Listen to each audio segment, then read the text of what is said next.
प्रलय। और महाप्रलय क्या है? प्रलय कितने प्रकार के होते हैं? जब ब्रह्मांड विलीन हो जाता है तो क्या होता है? आइए हम इन रहस्यों को एक साथ खोजें और जानें कि शास्त्र वास्तव में क्या कहते हैं। जो कुछ भी शुरू होता है उसका अंत होना ही चाहिए, लेकिन वैदिक विचार में ये अंत अंतिम नहीं है, ये परिवर्तन है। आज हम प्राचीन वैदिक और पौराणिक ग्रंथों में वर्णित ब्रह्मांड के महान विलयन प्रलय की अवधारणा का पता लगाते हैं। प्रलय क्या है? प्रलय ब्रह्मांड का विलयन है, जब सब कुछ अपने स्रोत में वापस विलीन हो जाता है। हिंदू ब्रह्मांड विज्ञान में ब्रह्मांड रैखिक नहीं बल्कि चक्रीय है, जो लगातार सृजन, पोषण और विलयन के माध्यम से आगे बढ़ रहा है। ऋग्वेद इस ब्रह्मांडीय चक्र का संकेत देता है, जबकि बाद के पुराण विभिन्न प्रकार के प्रलय का विस्तृत विवरण देते हैं। आइए प्रलय के 4 प्रकारों के बारे में जानें। नित्य प्रलय, दैनिक विलयन। हर रात जब हम गहरी नींद में सो जाते हैं तो हम अस्थायी रूप से बाहरी दुनिया से अपना संबंध खो देते हैं। इस छोटे स्तर के विलय को नित्य प्रलय कहा जाता है, जो हमारी रोज की जागृत दुनिया को रोज खत्म होना है। सृजित होने के कारण सभी पदार्थ निरंतर क्षय और विनाश के अधीन हैं, और अक्सर इसे एक व्यक्तिगत अनुभव के रूप में वर्णित किया जाता है, जो एक अस्थायी सांसारिक मृत्यु की ओर ले जाता है। मनुष्य की मानसिक स्थिति उसके अपने कर्मों का परिणाम है। संक्षेप में, मन की एक आदर्श गहरी अवस्था नित्य प्रलय की अवस्था है। नैमित्तिक या ब्रह्म प्रलय, चक्रीय विलय। प्रत्येक कल्प 4.32 बिलियन वर्ष के बाद सृष्टिकर्ता भगवान ब्रह्मा सो जाते हैं और ब्रह्मांड अस्थायी रूप से विलीन हो जाता है। यह एक प्रलय है जहां भौतिक दुनिया पानी में डूब जाती है, लेकिन स्थायी रूप से नष्ट नहीं होती। शिवपुराण 2:1 श्लोक 6 के अनुसार प्रलय के दौरान दुनिया की सभी चल और अचल वस्तुएं विलीन हो जाती हैं और सब कुछ अंधकार में डूब जाता है। सूर्य, ग्रह, तारे, चंद्रमा आदि नहीं रहते। प्रत्येक ब्रह्मा प्रलय के दौरान महर लोक तक सब कुछ नष्ट हो जाता है, जिसमें 7 निचले लोक भी शामिल हैं। 3 सर्वोच्च लोक अर्थात सत्यलोक, तपलोक और जनलोक प्रलय के दौरान बरकरार रहते हैं। इन उच्च लोकों में 4 कुमार, सनक, सनंदन, सनातन और सनत कुमार दिव्य ज्ञान को सुरक्षित रखते हैं और सृष्टि के अगले चक्र में धर्म को बहाल करने की क्षमता रखते हैं। एक प्रलय ब्रह्मा के दिन के बराबर लंबाई का होता है। संक्षेप में यह ब्रह्मा की रात का समय होता है।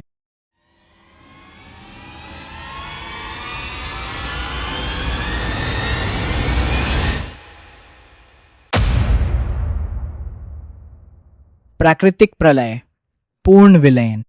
महाप्रलय शब्द का अर्थ है महान विलयन, और यह प्राकृतिक प्रलय का पर्याय है।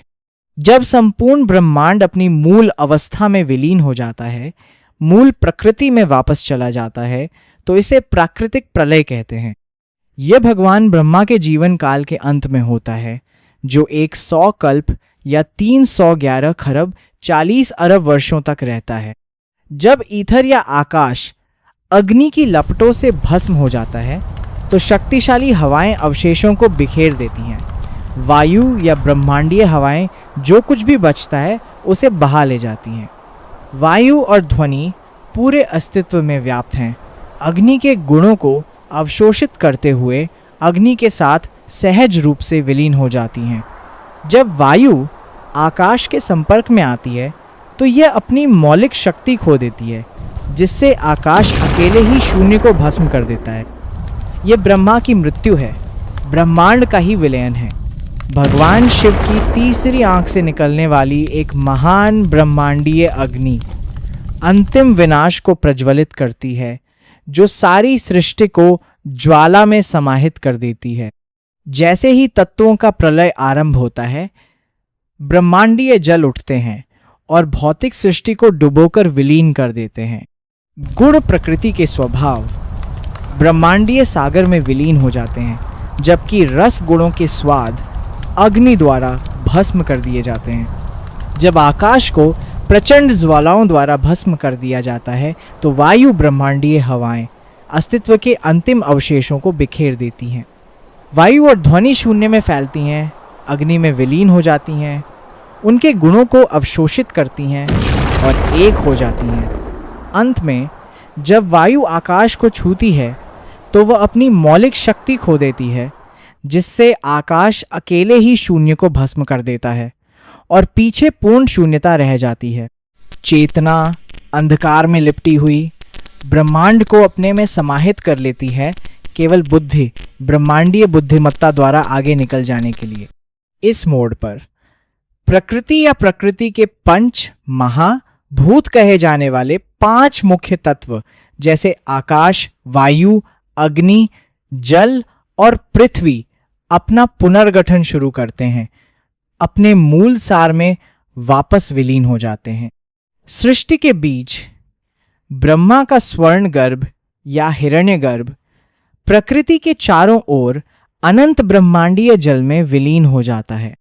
जब विलय अपने चरम पर पहुंचता है तो प्रकृति पुरुष या चेतना के साथ विलीन हो जाती है, ब्रह्मांडीय बुद्धि को अपने सार में समाहित कर लेती है, जब तक कि सभी भेद समाप्त नहीं हो जाते और अस्तित्व अनंत ब्राह्मण में विलीन हो जाता है, जो परम अपरिवर्तनीय वास्तविकता है। एक बार फिर डार्क मैटर डार्क एनर्जी को अपने भीतर छिपा लेता है। जब महाप्रलय होता है तो पूरे 14 क्षेत्र, 7 द्वीप और अस्तित्व का हर अंतिम निशान पूरी तरह से विलीन हो जाता है। सब कुछ प्रकृति में विलीन हो जाता है। पूरा ब्रह्मांड अप्रकट प्रकृति मूल प्रकृति में वापस सिमट जाती है। ब्रह्मांडीय तत्व अपनी आदिम अवस्था में लौट आते हैं और एक सर्वव्यापी अंधकार सब कुछ को अपने में समाहित कर लेता है, जिससे केवल अप्रकट आदिम प्रकृति ही पूर्ण शांति की स्थिति में रह जाती है। वैदिक विचार में विनाश कोई नकारात्मक प्रक्रिया नहीं है, बल्कि यह सृष्टि के पुनः आरंभ के लिए एक आवश्यक शक्ति है। यही कारण है कि संहारक भगवान शिव सबसे दयालु भी हैं। उनका नृत्य, तांडव, विनाश और सृजन के ब्रह्मांडीय चक्र का प्रतीक है। महाप्रलय के अंत में भगवान विष्णु ब्रह्मांडीय महासागर में अनंत शेष पर विश्राम करते हैं, अपने भीतर अगली रचना की क्षमता रखते हैं। जब समय सही होता है, ब्रह्मा विष्णु की नाभि से निकलते हैं और सृजन का एक नया चक्र शुरू होता है। आत्यंतिक प्रलय, भ्रम से मुक्ति। विलयन का सबसे दुर्लभ रूप आत्यंतिक प्रलय है, ब्रह्मांड का नहीं बल्कि व्यक्तिगत आत्मा का। जब कोई मोक्ष प्राप्त करता है तो वह हमेशा के लिए जन्म और मृत्यु के चक्र से मुक्त हो जाता है। आत्यंतिक प्रलय परम मुक्ति को संदर्भित करता है, जो व्यक्ति की व्यक्तिगत भावना का विलय है।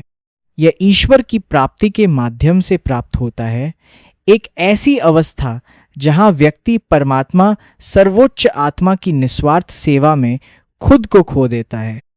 यह गहरा परिवर्तन इस विश्वास के साथ जुड़ा है कि भौतिक संसार की कारण और परिणाम की गति केवल एक माया है, एक भ्रम। जिस किसी भी चीज का आरंभ और अंत होता है वह स्वभाव से ही अनित्य है और इसलिए अंततः वास्तविक नहीं है। इस भ्रम से पार पाने के लिए व्यक्ति को यह समझकर अविद्या, अज्ञान पर विजय प्राप्त करनी चाहिए कि व्यक्तिगत आत्मा और परमात्मा के बीच कोई अलगाव नहीं है। जब यह परम सत्य अंततः अनुभव किया जाता है, तब आत्मबोध समाप्त हो जाता है और व्यक्ति पूरी तरह से ब्रह्मन, उस शाश्वत और अनंत वास्तविकता में विलीन हो जाता है। यही पूर्ण मुक्ति या मोक्ष की स्थिति है। वैज्ञानिक समानताएं, बिग क्रंच और ऑसिलेटिंग यूनिवर्स। आधुनिक विज्ञान का मत है कि यह ब्रह्मांड निरंतर फैलते हुए एक दिन फिर से सिकुड़कर एक बिंदु में समा सकता है।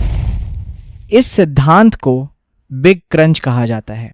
कुछ वैज्ञानिक तो यह भी मानते हैं कि ब्रह्मांड बार बार बनता और नष्ट होता है, ठीक वैसे ही जैसे वैदिक परंपरा में सृष्टि और प्रलय के चक्र वर्णित हैं। प्रलय अंत नहीं है, यह पूर्णता और परिवर्तन का एक चरण है। जैसे रात के बाद दिन आता है, वैसे ही विनाश के बाद नई सृष्टि होती है। प्राचीन ऋषियों ने अस्थायी घटनाओं से परे देखा और अस्तित्व की शाश्वत लय को पहचाना।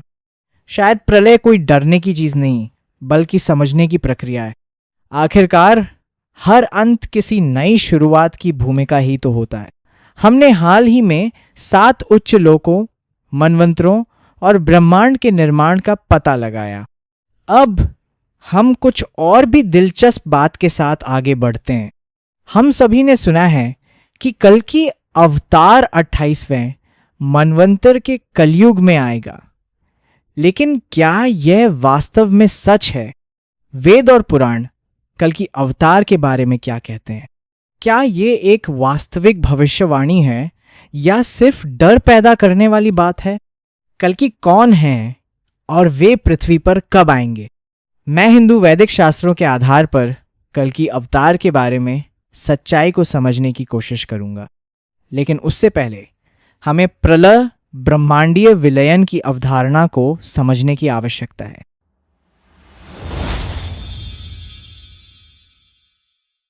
Thanks for watching. Don't forget to like the video. Another video is coming soon. Share this to your friends. Press subscribe button and like button.